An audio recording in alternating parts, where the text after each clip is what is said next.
Okay, Steve, you've successfully identified the necessary controls. So now we're going to move on to the skills test, all right? Next, Okay. the examiner instructs the customer to perform a combination of the Serpentine ride and the Circle ride. By exactly specifying the test requirements, misunderstandings and potential retests can be avoided. The first skills test we're going to do is the Serpentine and Circle ride. Beginning on the right side of this cone, I'd like you to ride through the cones, weaving in and out of the cones.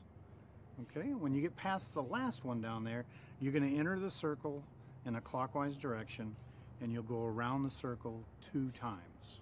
Okay?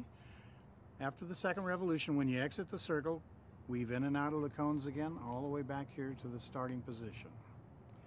Now, when you do this, Steve, you want to keep your feet up on the pegs. Don't let them drop to the ground.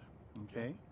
You want to keep the front wheel of your bike on the circle ride within the painted lines. Okay? And as you're weaving in and out here, don't hit the cones and don't go outside these white painted lines here. Okay? Okay. Do you have any questions? Okay, so if I cross over the line or if I put my foot down, the test is over, correct?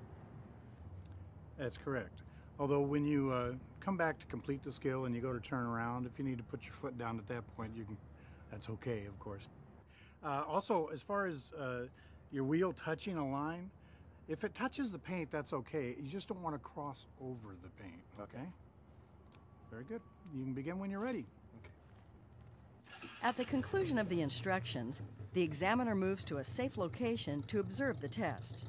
As the customer begins the Serpentine ride portion of the test, the examiner watches closely to be sure that the customer passes through all the cones without hitting them.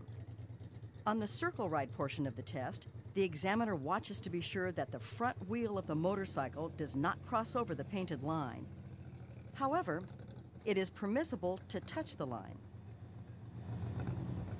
At the conclusion of this skill test, the customer will come back to the starting point to receive directions for the combined slow ride, circle ride skill test.